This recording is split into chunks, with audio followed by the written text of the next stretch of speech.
अगर आप अपने स्ट्रेटजी पे बिलीव करते हैं तो आपको मार्केट कुछ ऐसा ही टारगेट बना के देगा। कल मैंने यूरो एनजेडी में एक ट्रेड लिया और उस ट्रेड को हमने आज तक होल्ड किया है। अगर आप इस ट्रेड के पीछे का लॉजिक, स्ट्रेटजी और रूल्स को समझना चाहते हैं तो आप वीडियो के अंत तक बने रहिए। Welcome back our channel the forex trader. दोस्तों, आज हम इस वीडियो में जानेंगे कि यूरो एनजेडी में जो हमने ट्रेड लिया है वो किस बेस पे लिया है और क्यों लिया है, इसके पीछे का रोल क्या है और ये जो ट्रेड है इसका टारगेट कितना बड़ा है और अभी तक मार्केट हमें कितना टारगेट दे रहा है।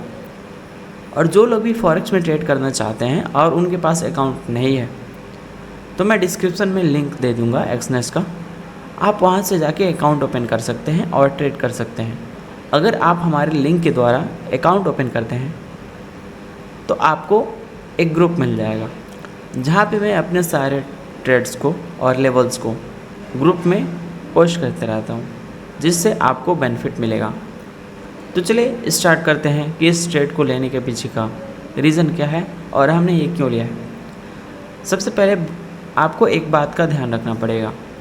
अगर आप मार्केट में आए हैं तो आप पहले मार्केट को सीखिए और कोई एक ऐसा पर्टिकुलर रूल्स या स्ट्रेटजी बनाइए जो आपको प्रॉपर तरीके से ट्रेड बना के दे दे और स्टॉप लॉस आपको बहुत ही छोटा मिले, लेकिन टारगेट जो हो आपका वो बहुत ही बड़ा टारगेट हो।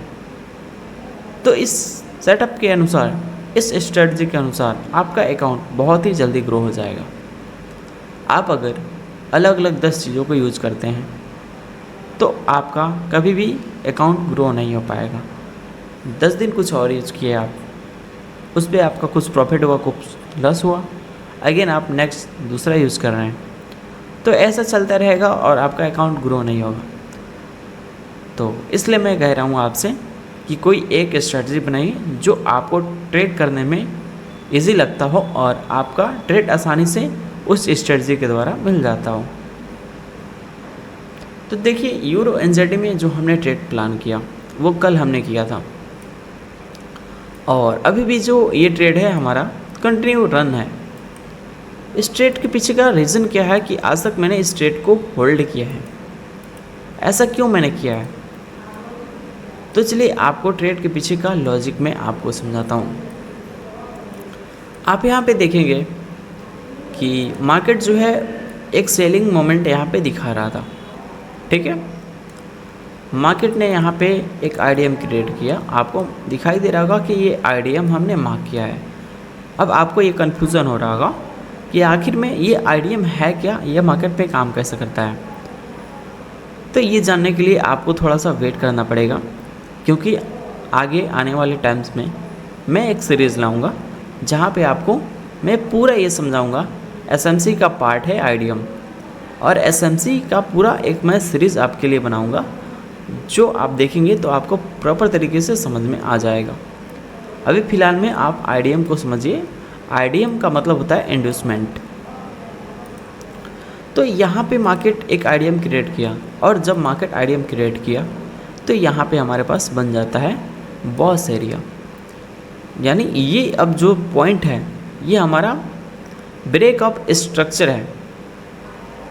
यानी यहाँ पे अब ब्रेक ऑफ स्ट्रक्चर, यानी ये जो स्ट्रक्चर अब क्रिएट किया जा रहा है मार्केट में, ये जो स्ट्रक्चर मार्केट में क्रिएट हो रहा है, इसका जो ये लास्ट पॉइंट है, ये अगर ब्रेक हो जाता है तो ये स्ट्रक्चर ब्रेकआउट हो जाएगा और ये स्ट्रक्चर फेल्ड हो जाएगा। तो इसलिए हम यहाँ पे इसको बॉस मार्क कर रहे हैं। अब आईडीएम होने के बाद जो लेफ़्ट साइड में सबसे हाईएस्ट पॉइंट होगा वो हमारा होता है चौच एरिया। वो हमारा क्या होता है, चौच पॉइंट, जो कि यहाँ पे है। मैंने मार्क नहीं किया है लेकिन ये चर्च पॉइंट यहाँ पे है। अब आप सोच रहे होंगे कि आखिर में ये चर्च पॉइंट है क्या। तो ये चर्च पॉइंट है चेंज ऑफ कैरेक्टर, यानी मार्केट का चेंज ऑफ कैरेक्टर जो है ये बताता है। तो ये 3 पॉइंट हमने यहाँ पे यूरो एनजेडी में मार्क किया और ये सब तीनों पॉइंट मार्क होने के बाद हमें क्या चाहिए, हमें ये चाहिए कि जहाँ पे हमारा चॉइस एरिया है वहाँ पे एक 30 मिनट्स का ऑर्डर ब्लॉक हो। ऑर्डर ब्लॉक्स यहाँ पे हमें मिला 30 मिनट्स का, और ऑर्डर ब्लॉक्स मिलता है तो उसके बाद से हमें अगेन छोटे टाइम फ्रेम पे आना है, यानी फ्रैक्टल नेचर को हमें फॉलो करना है।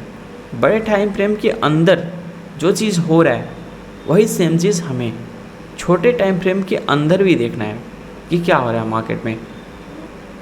तो यहाँ पे हम 5 मिनट के टाइम फ्रेम पे शिफ्ट हो गए, और 5 मिनट के टाइम फ्रेम पे शिफ्ट होने के बाद यहाँ पे हमने अगेन सेम चीज़ सेम प्रोसेस किया। यहाँ पे हमने 5 मिनट का ऑर्डर ब्लॉक ड्रॉ किया, 5 मिनट पे हमने MSS कराया।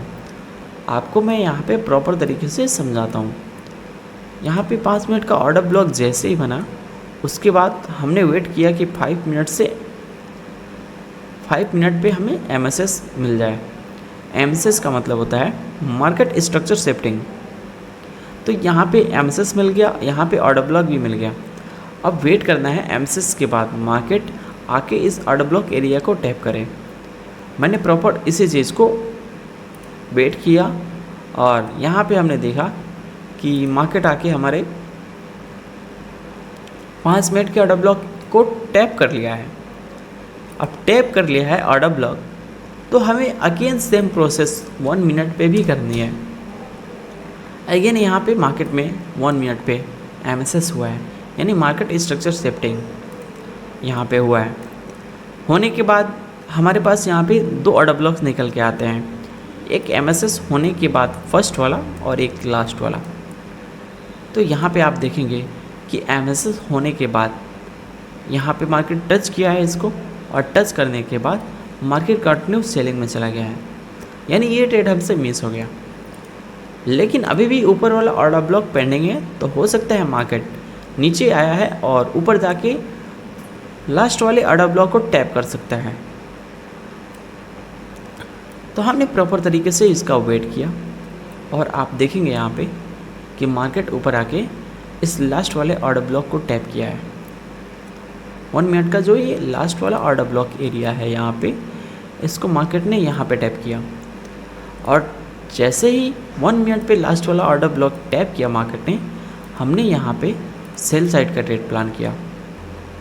आप देखेंगे यहाँ पे कि मैंने इसी लेवल पे सेलिंग किया है, और सेलिंग करने के बाद मार्केट 1-2 बार और ऊपर आया, और उसके बाद से कंटिन्यू यहाँ से सेलिंग आई, और मार्केट यहाँ से कंटिन्यू सेलिंग में जाता रहा। अब ये सब हो गया एंट्री प्लान। एंट्री हमने कैसे लिया, क्यों लिया, किस बेस पे लिया। अब टारगेट के लिए हमें आना है, और टारगेट के लिए हमें फिर से 30 मिनट्स के टाइम फ्रेम पे ही आ जाना है।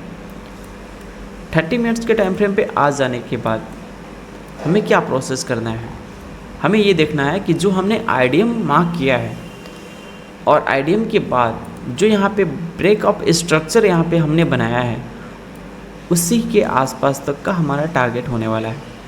यानी चौच एरिया के आसपास जो ऑर्डर ब्लॉक है वहाँ से लेके और बॉस एरिया तक हमारा टारगेट हो जाएगा। तो यहाँ तक जब हमने टारगेट मार्क किया है, तो आप यहाँ पे इजीली देख सकते हैं कि हमारा टारगेट कितना बड़ा है।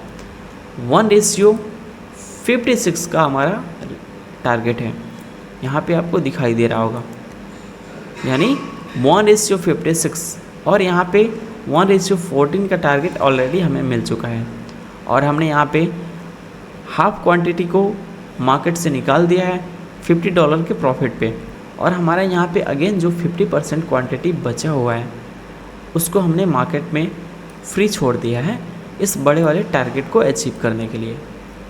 और यहाँ पे आप देखेंगे कि मार्केट जो है किस तरीके से अभी भी यहाँ पे एक छोटा सा बाइंग दिखाया यहाँ पे, क्योंकि यहाँ पे एक डिमांड एरिया था, और सेम वही डिमांड एरिया को मार्केट रिस्पेक्ट दिया और अगेन नीचे आना स्टार्ट कर रहा है। अगर मार्केट यहाँ से इस लेवल्स को ब्रेकआउट करता है तो मार्केट इसलिए और नीचे आ सकता है।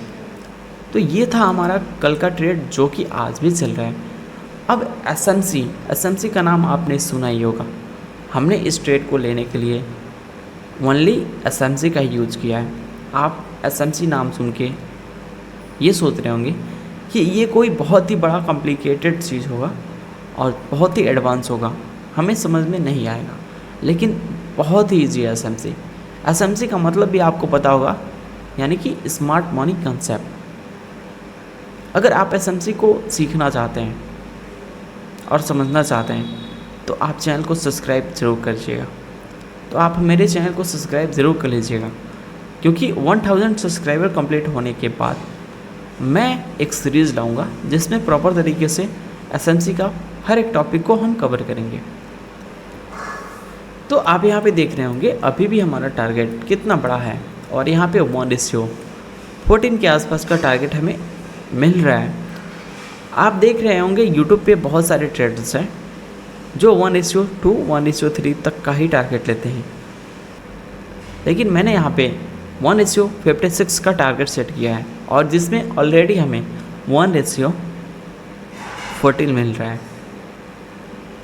तो आप सोच सकते हैं कि वो लोग जो ट्रेड लेते हैं और उनका ट्रेड जो होता है 5 से 10 मिनट का होल्डिंग होता है और बड़ा क्वांटिटी होता है, इसलिए बड़े प्रॉफिट तुरंत हो जाते हैं और वे ट्रेड से एग्जिट हो जाते हैं।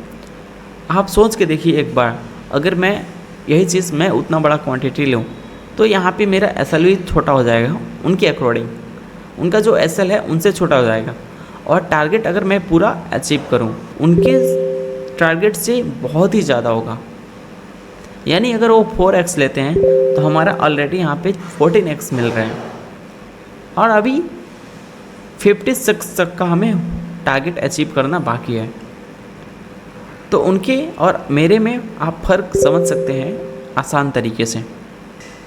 आप बिलीव नहीं करोगे, मैं आपको कुछ ऐसे पेयर्स को दिखा देता हूँ जहाँ पे मैंने अगेन टारगेट बनाया है और उसमें हमने ट्रेड भी किया है। तो हमारे पास यहाँ पे है एक और pair USD CAD। USD CAD को यहाँ पे आप देख रहे होंगे तो आपको दिखाई दे रहा होगा ये तो टारगेट से नीचे है और मार्केट बहुत नीचे चल रहा है, इसमें बहुत बड़ा टारगेट अचीव हुआ होगा। हाँ बिल्कुल अचीव हुआ है, और ये जो ट्रेड हमने लिया है ये ट्रेड हमने यहाँ पे लिया था, लेकिन इस ट्रेड को मैनेज करते हुए मैं यहीं पे निकल गया। मैं इसको होल्ड नहीं कर पाया, क्योंकि मार्केट में जब धीरे धीरे बिलीव होना स्टार्ट हो जाएगा अपने रूल्स पे, तो हम अपने पूरे टारगेट के लिए वेट करेंगे। और आप देखेंगे कि मैंने यहाँ पे निकला, अगेन मार्केट थोड़ा सा ऊपर गया है, अगेन नीचे आया, अगेन फिर मार्केट ऊपर गया है, और अगेन एक रैली आई है, और आप देखेंगे कि टारगेट की मार्केट नीचे चला गया है। जो मैंने यहाँ पे $21 का प्रॉफिट बुक किया, अगर मैं इसको होल्ड किया होता तो ये $100 के ऊपर भी जा सकता था टारगेट। ये हो गया हमारा सेकेंड पेयर, और एक हमारा रनिंग अभी चल रहा है। और थर्ड पेयर्स मैं आपको दिखा देता हूँ, वो है हमारा GBP CAD का। सेम उसका भी सेम प्रोसेस था, इसको मैंने लाइव शूट किया था, लेकिन यहाँ पे आप देखेंगे वन मिस्टेक की वजह से यहाँ पे ये टारगेट हमारा मिस हो गया। ये क्यों हुआ? मैंने यहाँ पे जब सेल साइड का ट्रेड प्लान किया इस लेवल पे, तो बाय मिस्टेक हमने सेल की जगह बाई वाले ऑप्शन को क्लिक कर दिया था, और मार्केट नीचे आ रहा था और हमारा लॉस बढ़ता गया। मैं सोचा आखिर में ये लॉस हो क्यों रहा है, मैंने तो सेल साइड का ट्रेड लिया है और मार्केट जो है हमारे फेवर में ही जा रहा है, तो ये हमारा लॉस क्यों हो रहा है। फिर मैंने उसको ध्यान से देखा तो ये पता चला कि मैंने सेल की जगह बाई वाले ऑप्शन को क्लिक कर दिया और हमारा ट्रेड सेल ना हो कि बाई हो गया है, जिस वजह से हमारा यहाँ पे लॉस दिखाई दे रहा है। और अगेन मैंने उस ट्रेड को एग्जिट किया, और एग्जिट किया तो मार्केट थोड़ा सा नीचे आ गया था। अगर मैं अगेन ट्रेड इसमें कंटिन्यू लेता तो हमारा जो स्टॉप लॉस होता वो बहुत ही बड़ा बन जाता। तो इसलिए मैंने इस ट्रेड को इग्नोर कर दिया, और आप देखेंगे कि हमारे ये पूरे टारगेट को अचीव करके दे दिया है। अगर मैं इसका रिस्क रिवॉर्ड दिखाऊं तो 58 का है, 1:58। तो इतना बड़ा टारगेट मार्केट अचीव करके देता है हमें एसएमसी के द्वारा। तो यदि आप भी एसएमसी को सीखना चाहते हैं और ट्रेड करना चाहते हैं तो आप मेरे चैनल को सब्सक्राइब कर सकते हैं, और वीडियो को अगर आप स्किप कर देंगे तो कुछ ऐसे पॉइंट्स को आप मिस कर देंगे जो आपके लिए बहुत ही हेल्पफुल होगा। तो इसलिए आप वीडियो को स्किप मत कीजिए और चैनल को प्रॉपर तरीके से सब्सक्राइब कीजिए और हमारे हर एक वीडियो को देखिए। अगर आपके लिए बेनिफिशियल हो तो आप देखिए, अगर लगता है कि नहीं इस वीडियो से हमें कुछ सीखने को नहीं मिल सकता, तो आप चैनल को स्किप कर सकते हैं। तो ये रहा हमारा यूरो एनजेडी का आज का ट्रेड। उम्मीद करता हूँ ये ट्रेड आपको पसंद आया होगा। मैंने किस पेज पे लिया है और क्यों लिया है, और इतना बड़ा ट्रेड हमने होल्ड किया है अभी तक, ये देख के आपका दिमाग हैंग हो गया होगा। तो चलिए वीडियो को यहीं पे स्टॉप करते हैं और मिलते हैं एक और नए ट्रेड के साथ। तब तक के लिए आप चैनल को सब्सक्राइब कीजिए और वीडियो को लाइक कीजिए। अगर वीडियो आपको अच्छा लगा होगा तो वीडियो को आप एक कमेंट ज़रूर कीजिएगा। ओके, धन्यवाद।